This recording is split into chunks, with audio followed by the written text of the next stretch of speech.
Praise God, जय मसीह की। आज का जो भक्तिपूर्ण संदेश है उसका शीर्षक है दुर्भाग्य में भाग्य। आइए पहले वचन की ओर बढ़ते हैं। फिलिपियों की पत्री पहला अध्याय वचन 12। हे भाइयों, मैं चाहता हूं कि तुम ये जान लो कि मुझ पर जो बीता है उससे सुसमाचार ही की बढ़ती हुई है। आमीन।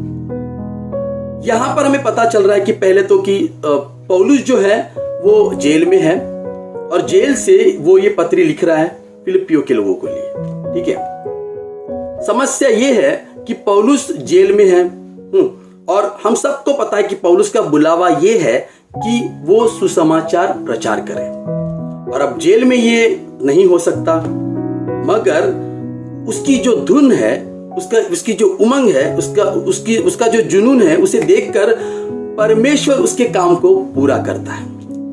ये हम आगे के वचनों में देखेंगे जो पौलुस हमें बता रहे हैं। ठीक है। यहाँ पर हमको ये और एक बात पता चलेगी कि परमेश्वर कैसे शैतान की जो दुष्ट योजना होती है उसका खात्मा करता है, ये भी हमें पता चलेगा। ठीक है। तो चलिए आगे के वचन की ओर बढ़ते हैं। फिलिपियों की पत्री पहला अध्याय वचन 13। यहां तक कि कैसरी राज्य की सारी पलटन और शेष सब लोगों में यह प्रकट हो गया है कि मैं मसीह के लिए कैद हूं। अब क्या हो रहा है कि ये जेल में है और मगर जो राज्य दरबार है वहां पे जो सैनिक है उनको और दरबार के सारे लोगों को कैसर को लेकर उनको ये पता चला है कि पौलुस करके एक व्यक्ति है जो जेल में है और वो प्रभु यीशु मसीह के लिए, उसके प्रचार के लिए जेल में बंद है। अब तक उनको पता था कि लोग ऐसे जेल में आते हैं जिन्होंने गुनाह किए हैं, ऐसे लोग आते हैं जो दुष्ट है, मगर पहली बार उन्होंने देखा कि एक ऐसा व्यक्ति जेल में बंद है जो परमेश्वर के काम के लिए बंद है। और इसी हियाव में सब लोग जानने की कोशिश कर रहे हैं और शायद इन सैनिकों के जरिए उनको पता चल रहा है कि ये कौन है पौलुस और वो क्यों ये सब कुछ सह रहा है। और इस तरह अंदर भी और राज दरबार में भी यीशु मसीह का सुसमाचार फैल रहा है। ठीक है। वचन 14। और प्रभु में जो भाई है उनमें से बहुधा मेरे कैद में होने के कारण हियाव बांधकर परमेश्वर का वचन निधड़क सुनाने का और भी हियाव करते हैं। अब जब ये खबर दूसरे जो मसीह भाई है उनको पता चलती है बाहर कि हमारा भाई पौलुस जो है वो कैद में है, तो इससे वो निराश नहीं होते, उदास नहीं होते, वो और हियाव बांधते हैं, वो और हिम्मत दिखाकर सुसमाचार प्रचार करते हैं। कैसे मैं आपको बताता हूँ। देखिए, जब हम किसी देश के जवान के बारे में सुनते हैं कि इस जवान ने अपनी जान दे दी देश के लिए, उसने इस तरह दुश्मनों को मारा, तो ये खबर सुनकर हम क्या होते? क्या हम निराश होते हैं? क्या हम उदास होते हैं? क्या हम डर जाते हैं? नहीं, हम हियाव बांधते, हम हिम्मत धरते हैं, हम कोशिश करते कि हम भी उस सैनिकों का एक कोई हिस्सा बन जाए। इसी तरह ये जो मसीह लोग हैं इन्होंने हियाव बांधा, हिम्मत बांधी कि हम पौलुस के इस कार्य में हम आगे बढ़ेंगे और भी तेजी से ये काम करेंगे, और इन्होंने भी सुसमाचार प्रचार का कार्य हाथ में ले लिया। ठीक है। और तेजी से बढ़ाया इसे। अब वचन 15, 16, 17 में एक साथ पढ़ रहा हूं। कितने तो डाह और झगड़े के कारण मसीह का प्रचार करते हैं और कितने भली मनसा से।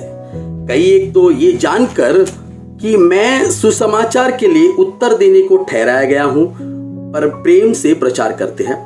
17। और कई एक तो सीधाई से नहीं पर विरोध से मसीह की कथा सुनाते हैं, ये समझकर कि मेरी कैद में मेरे लिए क्लेश उत्पन्न करें। तो यहां पर बाहर और दो गट है, जिसमें से एक जो गट है वो शायद ना मसीह है और ना वो न्यूट्रल है, मगर भले वो ना इसमें है ना उसमें है, मगर उन्हें ये चीज शायद बुरी लग रही है कि जो पौलुस के साथ हो रहा है। इसीलिए वो लोगों को कह रहे कि क्या आप जानते हैं कि पौलुस करके एक व्यक्ति है और जो मसीह को मानता है और वो मसीह के लिए जेल में बंद है। ये अच्छा नहीं हो रहा है कि यहाँ पर ऐसे हो रहा है, क्योंकि उसने कुछ किया नहीं, वो गुनहगार नहीं है कि उसे जेल में बंद हो जाए। जब वो ये बात किसी को कहते हैं तो सामने वाला उन्हें पूछेगा कि कौन है यीशु मसीह, कौन है। अब इस बात को लेकर ये लोग क्या करेंगे, आगे सुसमाचार बताएंगे, ठीक है ना। तो वैसे ही दूसरा एक गट है, वो गट ऐसा है कि जो पौलुस के बैरी है, वो पौलुस से जलते हैं, उन्हें उसका काम अच्छा नहीं लग रहा है। तो ये लोग क्या करते हैं, लोगों को जलन के मारे बता रहे हैं कि तुम जानते हो पौलुस करके वो आदमी है, वो बहुत कठोर है स्वभाव से, और वो सुसमाचार फैलाने का काम उसने हाथ में लिया था, अभी देखो वो जेल में बंद है, अभी कैसी उसकी हालत हो रही है देखा। और ये सारी बातें बताते हैं तो सामने वाला वापस पूछेगा कि किसके लिए है वो जेल में बंद। तो वापस ये लोग क्या कर रहे हैं, सुसमाचार खुद ही फैला रहे हैं, उसको यीशु मसीह के बारे में उनको बता रहे। तो कैसे ना कैसे हो सुसमाचार लोगों की तरफ जा रहा था। दरअसल ये लोग इसलिए कह रहे हैं ताकि पौलुस को और क्लेश मिले, जेल में और उसे सताओ। ये उनका जो मन की सोच थी कि ये ऐसा हो। लेकिन पौलुस अब क्या कहता है, इस पर क्या जवाब देता है, ये हम वचन 18 में देखेंगे।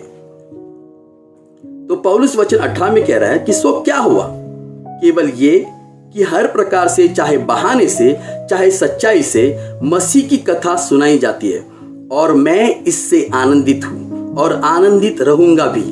आमीन। तो देखिए यहां पर पौलुस जो है वो क्लियरली हमको ये बता रहे कि तरीका कोई भी हो, चाहे तुम सताव से बताओ या सच्चाई से बताओ, मुझे खुशी इस बात की है कि परमेश्वर का सुसमाचार फैल रहा है और उसी तेजी से फैल रहा है। इससे बड़ी बात, इससे बड़ी खुशी मेरे लिए नहीं है। ये मेरे लिए परमेश्वर की कृपा है, क्योंकि मैं इस वक्त बेड़ियों में हूं, मैं नहीं सुना सकता हूं, मगर परमेश्वर इस काम को पूरा कर रहा है। आमीन। जब इस सारी बात को मैं देखता हूं ना, तो मुझे ऐसे लगता है कि पौलुस पागल है। पहला कुरिन्थियों की पत्री अध्याय 4 और वचन 10, यहां पौलुस कह रहे कि हम मसीह के लिए मूर्ख हैं। सच में मसीह के लिए पौलुस मूर्ख है, किसी भी हद तक जा सकता है। यहां पर जो वो मूर्ख की बात कह रहा है, वो इस दुनिया को लेकर कह रहा है कि दुनिया वाले जो है वो पौलुस को मूर्ख कह रहे, ऐसी बात हो रही है। ठीक है, तो ये जब बात मूर्खता की आती है, तो हमको ये पहले समझना चाहिए कि एक मूर्ख, एक पागल कैसे होता है। एक पागल ना, जब कोई काम हाथ में लेता है ना करने को, तो चाहे उसे लोग कितना भी चिल्लाए, चाहे उसे लोग कितना भी पकड़ के रखे या मारने जाए, कुछ भी करे, वो पागल इंसान जो है वो उस काम को छोड़ता नहीं है। जब भी वो छूटेगा, वो वापस जाकर वही काम पूरा करने के लिए देखेगा। तो यही जुनून, यही उमंग हम पौलुस में देखते हैं, और मुझे ऐसे लगता है कि यही जुनून, यही उमंग, यही धुन हम में भी होनी चाहिए, ताकि परमेश्वर का राज्य बढ़े, ताकि सुसमाचार फैले। अच्छा, इन सारे वचनों से हम ये सीखते हैं कि हम भले परमेश्वर का जो काम है, उसका जब जुनून अपने हाथ में लेते हैं कि इस काम को मुझे पूरा करना है, और अगर हम कहीं पर रुक भी गए किसी कारणवश, तो परमेश्वर उसे पूरा करता है। ये हम इन वचनों के जरिए सीखते हैं। दुर्भाग्य में भाग्य। दुर्भाग्य क्या है कि पौलुस जेल में है, और भाग्य की बात यह है कि परमेश्वर उसके काम को पूरा कर रहा है। आमीन।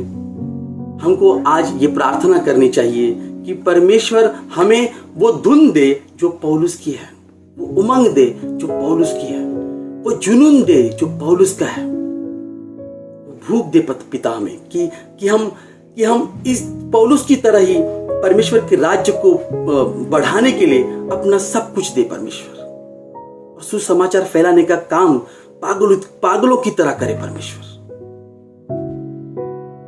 यीशु मसीह के नाम से मांगते हैं, आमीन। Thank you, God bless you.